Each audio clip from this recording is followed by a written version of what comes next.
Day number 10 of the 12 days of MLB rankings is here. We're coming to the end. It's almost over. Today, we've got the relief pitchers, the best one from every single team in Major League Baseball. Tomorrow, just the straight up 30 best starting pitchers in all of Major League Baseball. And we ended on Christmas Day with the top 50 players in the entire league. There's still a few rankings left, still a lot of conversations and arguments and discussion to be had. And relievers, this list is probably the most volatile of them all. Relievers can literally jump and drop at a moment's notice. It's unbelievable. So just a little disclaimer for people watching today's video, I'm going to be mentioning a lot about a stat called FIP, Fielder Independent Pitching. It's one of the better stats out there for evaluating a pitcher's performance. While ERA is still very important, I think, and can give you a general scope of how a pitcher did in a year, FIP, or Fielder Independent Pitching, gives you an idea of how well that pitcher performed on his own without the help of defense. So while I know a lot of you know what that stat means, I just wanted to clarify that before we do get going into these rankings. That way you guys have a better understanding of what I'm talking about. And of course, I mean, K-rate's king. We love the K-rate around here, especially for relievers. Now, before I do get going into my rankings, make sure to drop a like on it. That's the best way to show your support on the channel, as well as subscribe if you haven't yet done so. I mean, we're coming up here at the end of the rankings. Make sure you're subbed so you don't miss out. Get in the comment section down below. Let me know what you agree and disagree with. Drop me a follow on all my social media at GiraffeNeckMarc, links in description. And let's get going into these rankings. Getting the reliever rankings started at the number 33 spot, the Washington Nationals best reliever, Kyle Finnegan. Nationals bullpen super weak. Not a lot of great options out there, and looks like Kyle Finnegan might be that guy. In 66 innings last year, he had a 3.55 ERA with a FIP at 4.52, xFIP 4.48, and a WHIP at 1.48. I just don't think Kyle Finnegan's like one of the stronger relievers in the league, so I have him coming in at the bottom. Next up at the number 32 spot, I've got Lou Trevino of the Oakland A's. While Lou Trevino was somewhat successful last year in limiting runs, I mean, only a 3.18 ERA, the numbers tell you he might have gotten a little bit lucky. FIP at 3.78, xFIP at 4.48, big ground ball pitcher, doesn't really strike out that many batters, walks a good amount of them, like a K to walk ratio of like 10.6%, not particularly strong, 1.25 WHIP. The numbers don't really jump off the page for Lou Trevino, neither does his stuff. That's why I have him at number 32. For Chicago Cubs, they had a lot of great bullpen arms. Now there's a little bit more works in progress. Coming at number 31, I've got Cubs reliever Cody Hoyer. Hoyer at times looked decent last year, but he kind of just lacked the strikeout numbers to really make him one of these top relievers in Major League Baseball. And if it wasn't for being on the Cubs, he probably wouldn't be featured in today's video. Last year in 67 innings, 4.28 ERA, a FIP at 3.97, xFIP at 4.4, a WHIP at 1.31. He wasn't striking out enough guys, plus the walks combined. Overall, just like a very much normal reliever, not one of the top in the game. Getting the top 30 started at the number 30 spot, Texas Rangers reliever Joe Barlow. Barlow only appeared in 29 innings last year, so it's kind of tough to figure out what kind of pitcher we got. In those 29 innings, he was very good at limiting runs, only a 1.55 ERA, striking out 24% of the batters he's faced, walking about 11%. It's a few more walks than you'd like to see for a guy who doesn't have elite strikeout numbers. His FIP was a 3.45, xFIP 4.56. While he looked good on paper, I think you dive deeper into the numbers and the stuff, and Joe Barlow is really more so, again, just kind of like a middle reliever kind of guy. For the 29th best reliever in Major League Baseball, Mark Melancon of the Arizona Diamondbacks. And I'm sure some of you are going, how can he be that low? He had 39 saves last year. He had a 2.23 ERA. Here's the thing. Mark Melancon just isn't very good. His numbers besides ERA weren't great. He should have gotten destroyed. First off, his stuff is mediocre at best. It's not very good. And while he was okay at limiting some hard contact, you just look at these numbers and he's not one of the top relievers in the game. A 22% K rate, almost 10% walk rate. That's not even close to being elite. While his ERA was 2.23 last year in 64 innings, a 3.36 FIP, 3.45 xFIP. I mean, I think there's a clear reason why winning teams haven't really gone after this guy the last few years. There's just not a whole lot there that gets you excited about Mark Melancon. At number 28, Robert Stevenson of the Colorado Rockies. A little bit different than Melancon. Has a lot of good stuff, but hasn't been able to put together the seasons where he's been successful. Now, last year, not too bad in 46 innings, a 3.13 ERA, FIP at 3.63, xFIP at 4.02. So again, kind of outperformed his numbers of what they really should have been, and a WHIP at 1.3.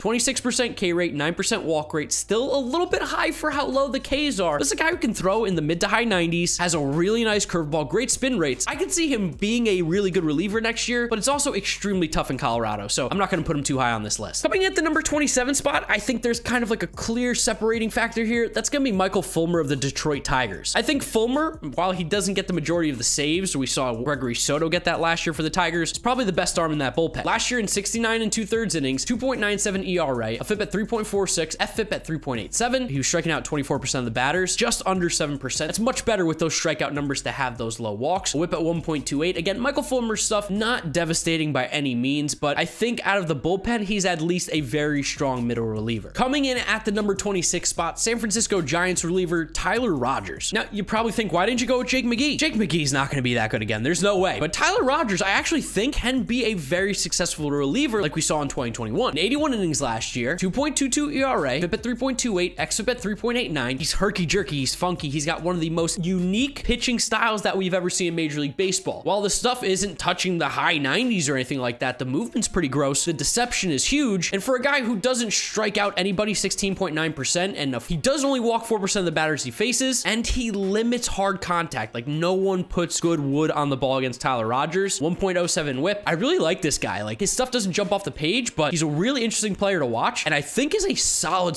reliever for the Giants. For the San Diego Padres, their best reliever on their roster right now, coming in at number 25, Pierce Johnson. Pierce Johnson does a lot of things well. Struck out 31.6% of batters he's faced last year, but did walk 11%. That is a little bit high, so his K to walk ratio, while it's not bad, it's definitely not that great. 3.22 ERA last year in 58 2/3 innings, a 3.31 FIP, 3.78 xFIP. He's a very solid reliever. Again, when I'm talking about these guys kind of towards the bottom, it's not that they're not good. It's that I just don't think that they're premier in the league, because as we get higher up on this list, you're going to see the numbers really escalate. Pierce Johnson looked really good. I just don't think he's going to be maybe as successful as he was in 2021. For the 24th best reliever in Major League Baseball, I'm going to pick Miami Marlins reliever Anthony Bender. I kind of wanted to put him higher, but the numbers, while he was like pretty good last year, so were a lot of relievers. But I think he is very solid. 28.7 K rate, 8.1% walk rate, gave him a K to walk rate of 20.6%, whip at 1.06 in 61 innings, at 2.79 ERA, a FIP at 3.19, xFIP at 3.31. That's all very solid. He was a one-win player as a reliever. That alone has value, and I really do think he kickstarts this next tier of very solid relievers. Even Pierce Johnson, I think that kind of gets a whole new tier started. Coming in at the number 23 spot, I've got Lucas Sims of the Cincinnati Reds. This is a guy who I got circled next year. I think he has the opportunity to be really good, and here's why. While his ERA in 47 innings last year was 4.4, that doesn't look great. He had a FIP of 3.0 and an xFIP at 3.03. You look at the strikeout numbers, he struck out 39% of the batters he faced last year, walking 9%, gave him a K to walk rate of 29.7%. That is pretty disgusting stuff. You're almost talking elite territories there. And he had a whip at 1.11. So while his ERA was high, the peripherals are telling you that Lucas Sims could be a guy next year who breaks out and becomes one of these top line relievers, because he's definitely got the stuff. Converted starter. The Reds know how to fix pitching. Lucas Sims, a guy I'd put a little star next to. Keep an eye out for him next year. World Series champion Tyler Matzik comes in as my number 22 reliever in today's video. I think he is the best reliever on the Braves. He was really good for them all year long. He was great for them in the postseason. The dude was clutch, and I'm happy for him. He was a guy who had like the yips, and he came back and he's reinvented himself, and he's found himself a home in Atlanta. Last year in 69 games, nice 63 innings pitched, a 2.57 ERA, FIP at 3.2, xFIP at 4.01. He had a 1.22 whip. Opponents hit 178 against him, 29.2 K rate, 14% walk rate, so the walks could definitely go down a little bit. That's kind of what's keeping him outside the top 20 here. He is pretty devastating though against lefties, we'll say that. Just missing on the top 20, coming in at number 21, Baltimore Orioles reliever Cole Sulser. Cole Sulser was actually pretty good last year. In Baltimore, 60 appearances, 63 1/3 innings pitched, 2.7 ERA, a FIP at 2.98, xFIP at 3.74. He was a 1.5 win player as a reliever. That's really impressive. His K rate was up to 28.4%, walking just under 9% to give him a K to walk rate of about 20 at 19.5, a whip at 1.2, opponents hitting 205. Cole Sulser had some good stuff. Very surprising. I don't really know what his true ceiling is, and I don't know if he really gets much higher than this, but he did look good in 2021. Let's reward him. Getting the top 20 started at the number 20 spot, I've got Andrew Kittredge of the Tampa Bay Rays. You would have asked me last year, is Andrew Kittredge the best guy? No. But after the season he had, and with how volatile bullpens can be, sure, I'll give it to Andrew Kittredge, especially while Nick Anderson is coming back from injury, and Pete Fairbanks was a little inconsistent last year. Kittredge was really good. Last year in 57 games, 71 2/3 innings, a 1.88 ERA, FIP at 3.04, xFIP at 3.05, 1.5 win player as a reliever, 27.3% K rate, didn't walk anybody, 5.3% walk rate, which gave him a 22% K to walk ratio, whip under 1 at 0.98. Kittredge, while he doesn't have the nastiest stuff in the league, had the ability to get batters out, limit hard contact. He was very solid last year for the Rays, a top 20 reliever for sure. At the number 19 spot, let's talk about newly acquired Philadelphia Philly, Corey Knebel. Knebel, of course, battling injury the last few years and had a small sample size in 2021, but in that sample, he did look really good. 25 2/3 innings, 2.45 ERA, a FIP at 2.9, xFIP 3.26, whip at 0.97. That's disgusting. Opponents were hitting 174. 29.7% K rate, 8.9% walk rate is pretty on par with who's around him in these rankings. He's been elite in the past before, and I think the Phillies can find a way to get that out of him once he's actually truly healthy. But until we do see that version version of Corey Knebel again, I have to keep him right here at number 19. Coming in at the number 18 spot, Toronto Blue Jays reliever Jordan Romano. I can't wait to see the problem Blue Jays fans have with this one. It's a very fair spot. Romano was good. 63 innings last year, an ERA at 2.14, FIP at 3.15, xFIP at 3.28. Of course, the numbers weren't going to be as good as you saw with the ERA, but he's still very, very good. He had a 33.6% K rate, basically 10% walk rate, so that puts him in this range right here. Of course, walking a few too many batters, but the swing and miss opportunities with Romano are unlimited. He's got disgusting stuff. A whip at 1.05, opponents were hitting 181 against him. I expect another strong season out of Romano, and he should remain one of your better arms in that bullpen next season. Just about at the halfway point here, coming in at number 17, Kansas City Royals reliever Scott Barlow. Scott Barlow is one of the more underrated relievers in the league. Kansas City, low-key, has some really good arms out there in the bullpen, and Barlow is one of them. Last year in 74 and a third innings pitched, a 2.42 ERA, a FIP at 2.63, xFIP at 3.59. He was a 2-win player as a reliever. 1.2 whip is a little bit high, and that's of course because he kind of wasn't that consistent, but the swing and miss stuff's really good. 29.7 K rate, 9.2 walk rate. Maybe I'm a little aggressive with Barlow, but I really do like his stuff, and I think number 17 is a completely fair spot for him. For the 16th best reliever in Major League Baseball,